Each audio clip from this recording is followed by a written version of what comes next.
Good evening. You're watching AWANI Tonight with me, Saraya Mia. Travelers from 36 low-risk countries will be allowed to use the Autogate facility for immigration clearance at all entry points beginning 1st of June. Home Minister Datuk Sri Saifuddin Nasution Ismail says the move would expedite the immigration clearance process without compromising security measures and ease congestion at the country's entry points. The new countries include Bahrain, Kuwait, Jordan, Oman, Qatar, China, Canada, Hong Kong, Taiwan, and countries in the European Union.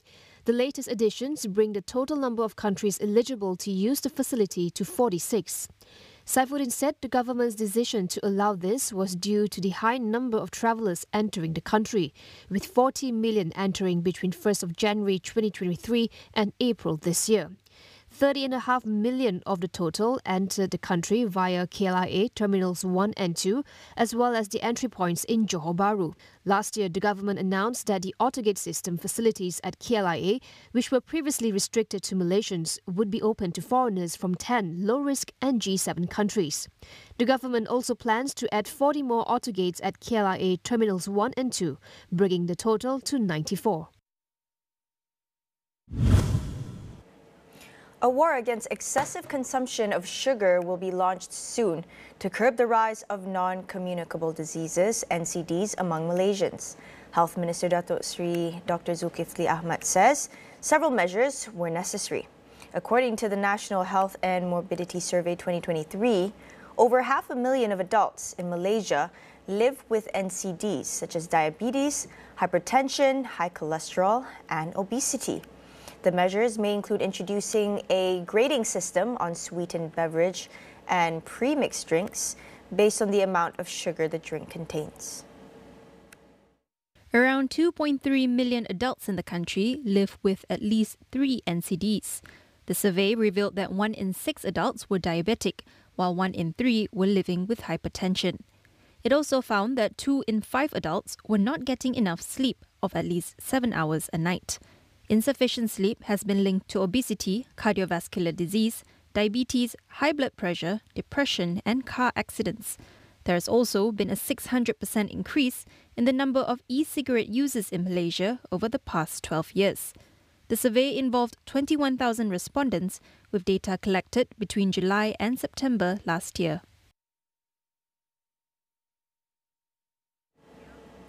One million people aged 15 and above suffer from depression in Malaysia. The National Health and Morbidity Survey 2023 found that the number of people with depression had doubled from 2019 to 2023 and was higher among those aged between 16 to 29. The survey found that about half of respondents had thoughts of hurting themselves or thought they would be better off dead. It also found that the prevalence of mental health problems among children had jumped from 7.9% in 2019 to 16.5% in 2023.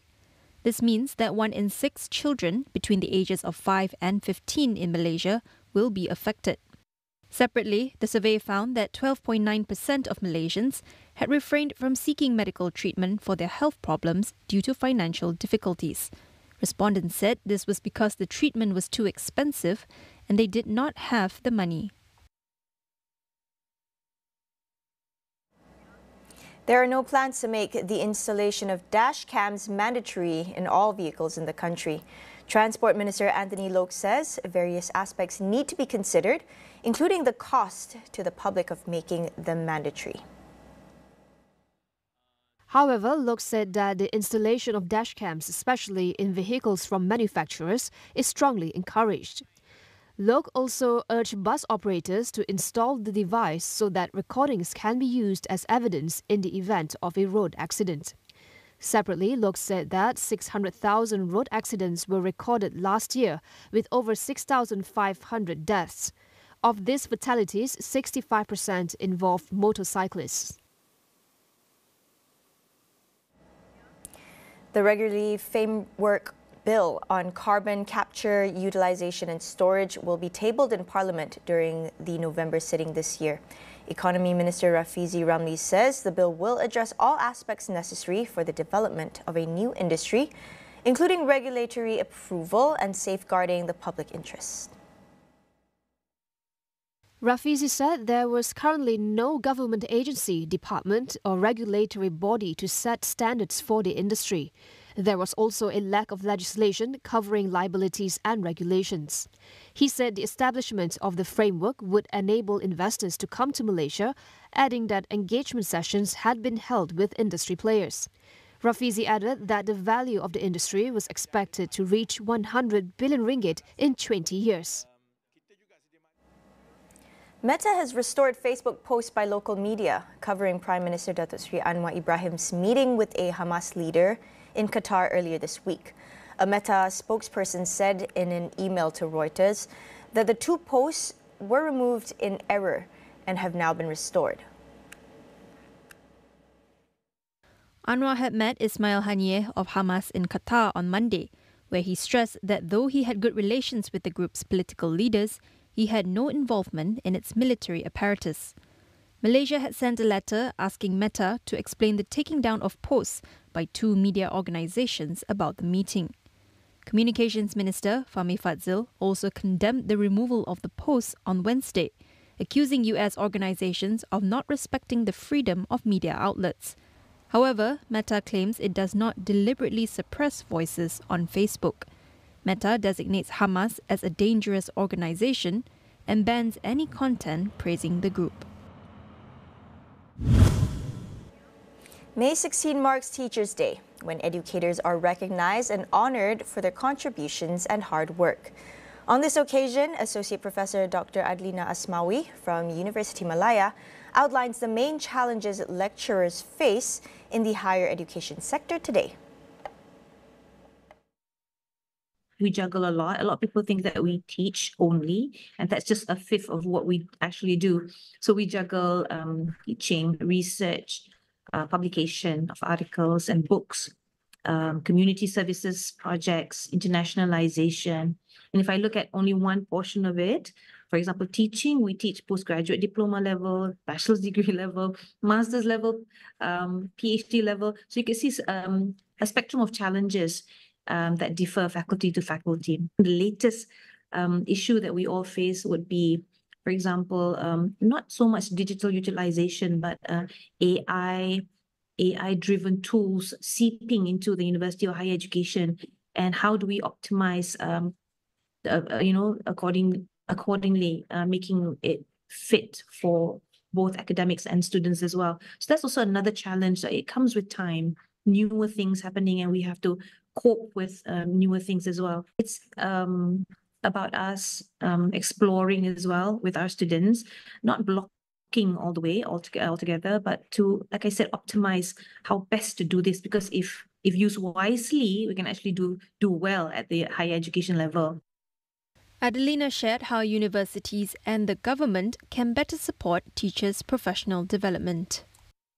We have incentives for publication and research. We have international collaborations which might help with the funding. We know our economic state, the country's economic state, the state which has decreased actually funding in terms of research and rewards. So we have other means to do this. But I think the best thing that being in a university is the autonomy and the empowerment given to the academics to pave your own path. I think that's the best thing.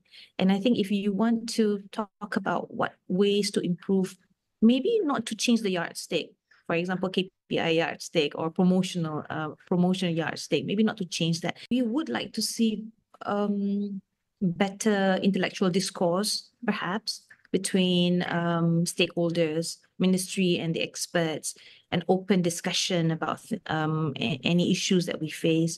I think having intellectual discourse openly would help all parties, and not to limit our discussions, of course. Time for a quick break. We'll be right back with more.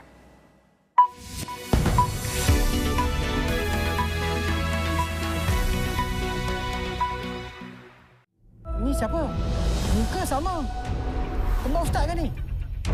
Saya kenalkan, ni Roy, kembar saya. judi, nipu orang, dia malu. Itu tak boleh. Ayah, ada kerja dengan kau. Mana saya punya hutang. Aku nak kamu bertiga keluar daripada kampung ni sekuat mungkin. Aku janji lah. Aku janji akan kau bayar semua bunga-bunga dia dengan pokok dengan daun-daun sekali kau ni. Aku janji lah. Kembasado. Sewa dan stream on demand atau sila ke saluran 480. Khazanah kita kini di pentas dunia. Malaysia menjadi gelanggang cabaran terbesar. Berdiri teguh bersama wira negara. Ini masa kita. Istaf Sepak Takraw World Cup Kuala Lumpur 2024 secara langsung di Astro Arena dan Astro Go.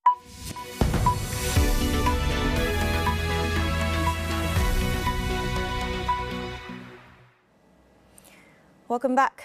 The Jabalia refugee camp in northern Gaza is now the main battle zone between the Israeli military and Palestinian fighters, where tens of thousands of civilians have fled since Saturday. At the same time, the Israeli military continued to pound the southern city of Rafah. Tens of thousands of Palestinians have fled Jabalia since Saturday, when the Israeli military said it would re-enter the area, claiming that Hamas had regrouped there. Over in Rafah, the UN says almost 600,000 people taking refuge have been displaced since the start of Israel's ground operation there 9 days ago, including 150,000 people in the past 48 hours. With tanks now pushing into build-up areas and the nearby border crossings closed or inaccessible, supplies and medical services are dwindling. Meanwhile, South Africa is expected to ask the International Court of Justice, ICJ, to order Israel to halt its offensive in Rafah in a public hearing on Thursday. The hearing is part of a broader case accusing Israel of committing genocide in Gaza. Meanwhile, Russian President Vladimir Putin says the relationship between Russia and China is one of the main stabilizing force for the world and a fine example for other countries. In a meeting between two leaders in Beijing, Putin also thanked his Chinese counterpart Xi Jinping for what he said was China's role in trying to solve the Ukraine crisis.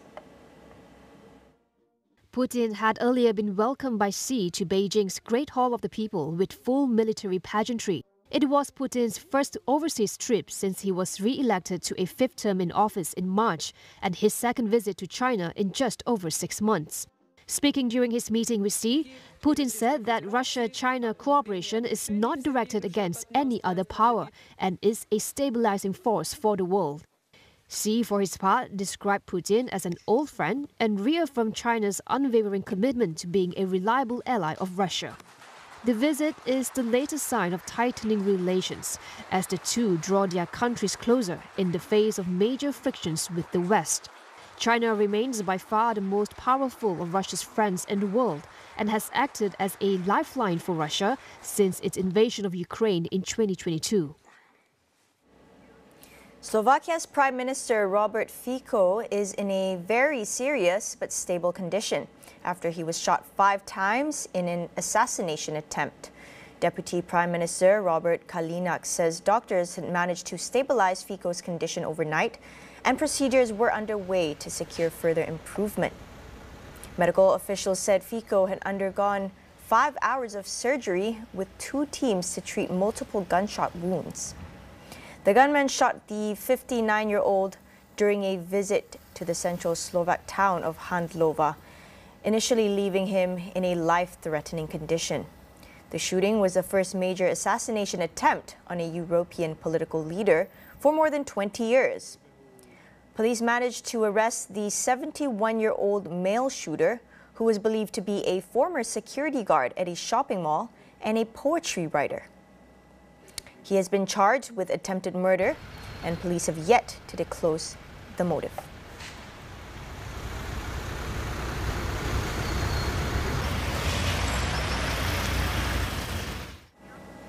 That wraps up AWANI Tonight. Thank you for watching. I'm Saraya Mia. Good night.